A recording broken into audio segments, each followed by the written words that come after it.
Paano gumawa ng 3mm to 20mm na topping? Yan ang malalaman natin sa segment na ito.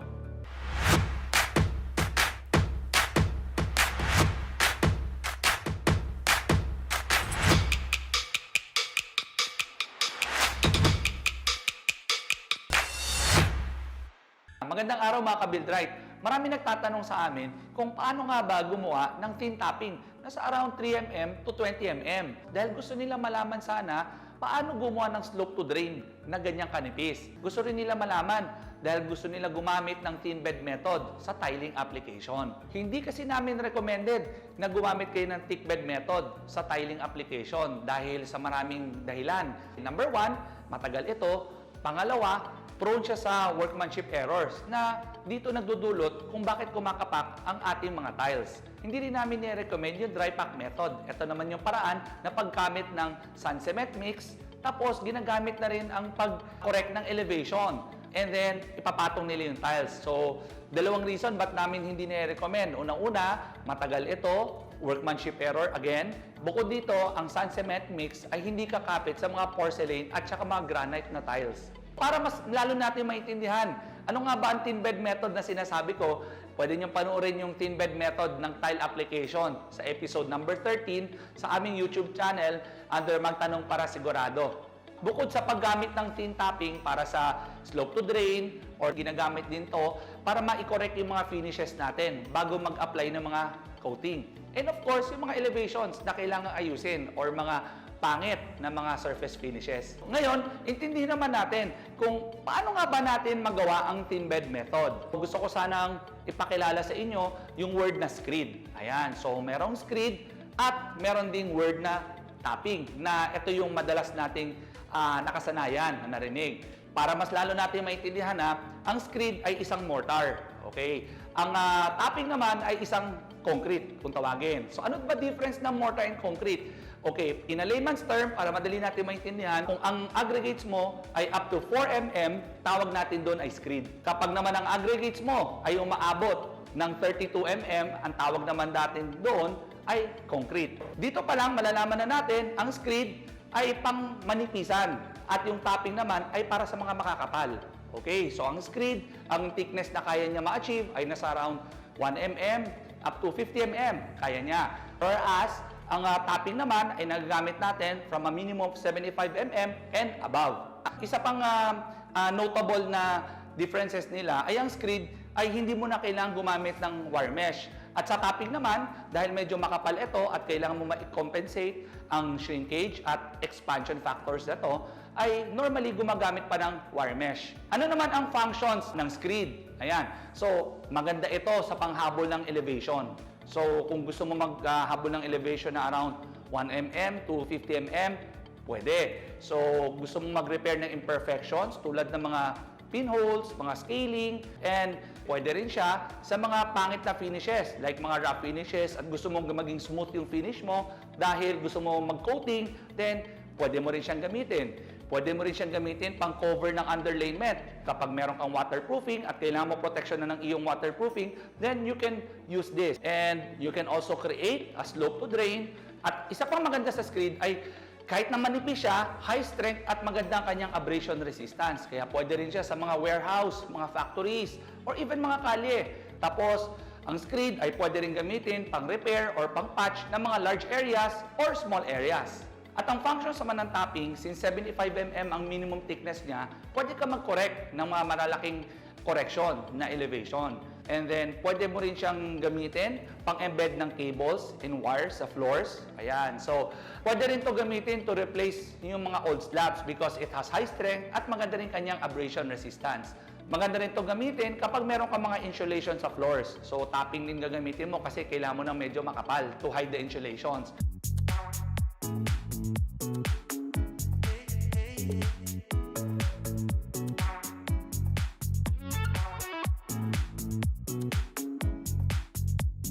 Sometimes, hindi natin talaga maiwasan na kailangan natin mag-correct ng mga elevation na napakanipis lang. Minsan 3mm, 5mm, 10mm. So, ito yung mga thin topping na sinasabi natin kanina. Normally, ginagamit lang nila ay ang sun cement mix. So, unfortunately, since mahina ang compressive or even tensile ng sand and cement dahil wala naman siyang aggregates. Pag ginamit natin siya sa ganitong kaninipis na tapping, I guess, alam nyo na, no, mga engineers, architects, and contractors na talagang magkakarak yan. Magkakaroon ng delamination, tama? And magkakaroon din siya ng scaling and ng dusting, tama? Because it's very weak. Hindi namin i-recommend ang sand cement mix to use para sa mga ganitong kaninipis na tapping. So here at Buildrite, what we recommend is using formulated screeds to prevent cracking, delamination, dusting, and scaling dito sa mga thin mortar application. What are the advantages of using a formulated screed? So isa sa mga advantages niya, easy to use, lalagyan mo lang ng tubig. And then it can achieve enough strength even at minimal thickness. Maganda rin ang kanyang shrinkage compensation. Of course, excellent yung tensile and compressive strength. And it provides excellent abrasion resistance because of its strong surface. Here at Buildrite, we have two types of screeds. One is the self-leveling type and the other one is the trowel-applied type. Ayan. So, probably ang tanong nyo sa akin, kailan ba kami gagamit ng self-leveling at kailan kami gagamit ng trowel-applied? You use self-leveling kapag may imperfections yung slab mo, no? So, meron high, meron low. So, yung, kumbaga, parang may valley, no? So, you can use that. Tapos, ginagamit mo naman yung trowel-applied type kapag pantay lang yung gusto mong ayusin, like surface correction or merong mga scaling, pwede mo gamitin ang trowel-applied. Pakilala ko muna sa inyo yung mga screeds ng Buildrite. Okay, so for the self-leveling type, we have level up. Okay, so maganda ang level up pag before applying vinyl tiles or even before applying coatings or even gusto mo lang din i-correct yung imperfection. Ayan. So, under naman sa trowel applied type, merong Hardcrete 303. Meron din namang Hardcrete EC 802 na ginagamit kapag may scaling sa heavy traffic area such as roads and pavements. It has a compressive strength of around 8,000 PSI at a minimum thickness of 2 mm. Merong Hardcrete 310, merong Hardcrete 510, meron din Hardcrete 620. Alright. So, ano ba yung mga numbers na to para mas madali nyo maintindihan? The first digit tells you ano yung compressive strength niya. So, for 303, ibig sabihin ng first 3 ay 3,000 and the last two digits will identify gano'n naman ang minimum thickness na kailangan mo. Ayan So, para madali nyo maintindihan. So, yung first 3 describes the compressive strength.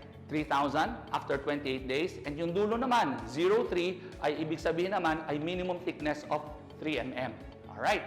Ayan So 310 naman ay 3,000 PSI at minimum of 10 mm. Yung 510, may 5,000 PSI, minimum of 10 mm. Yung 620 naman ay 6,000 PSI, minimum of 20 mm. Flash on your screen ngayon ay para makita mo ano yung strength ng screed natin after 7 days at 28 days. Ano ba yung mga common errors when applying screed?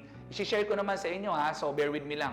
So, number 1, you have to make sure that the substrate is sound and clean enough. Yan. So, isa yan sa mga problem natin, So, minsan nag-a-apply, yan yung na maalikabok, madumi, hindi nila vacuum, tapos paglagay ng screed, kumakapak. So, unfortunately, yan yung maraming reason and kailangan talaga natin tiyagaan na linisin, kailangan natin mag-invest ng vacuum para to make sure na hindi dusty yung kakabitan natin ng screed. Ayan. After mo naman na nalinis, kailangan mo gumamit ng bonding agent for mga Hardcrete na trowel applied, Kailangan mo gumamit ng bonding agent for 303, 510, 620, or 310. Probably ang tanong nyo naman, anong bonding agent ang gagamitin? So, nabanggit namin sa mga previous videos namin, you will need epoxy type or Confix LV for heavy traffic. And then, pag light traffic lang, you can always use the cement grip for bonding agent ng mga trowel-applied na Hardcrete screeds. Ayan.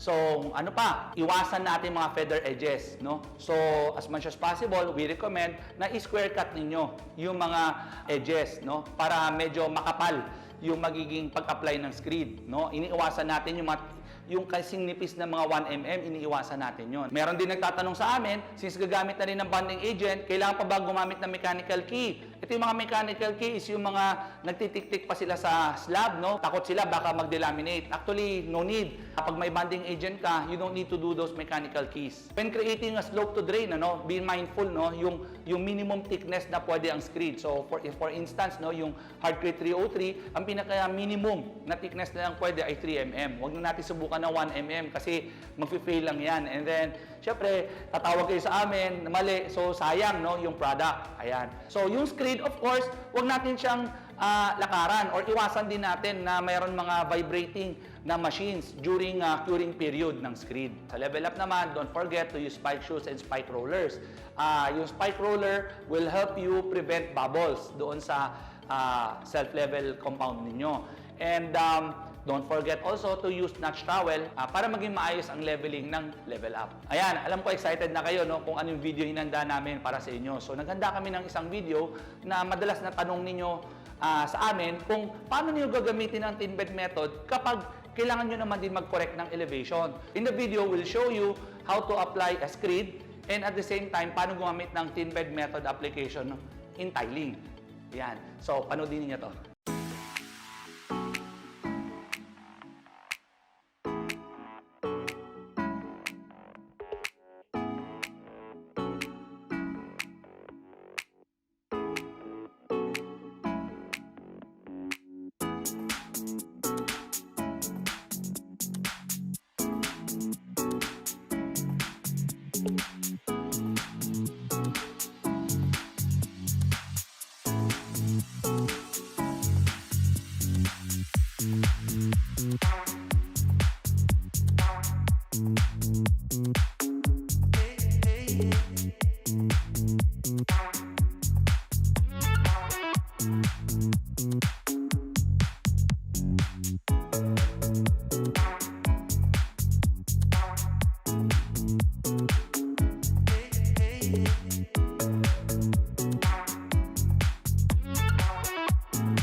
Ayan so ang dami nyo natutunan ngayon. Ano ba ang difference ng topping at ano ang difference ng screed? Since natutunan nyo na gumamit ng word na screed, dalasan natin ang paggamit ng word na screed sa job site para ma-differentiate natin ang thin at saka thick topping.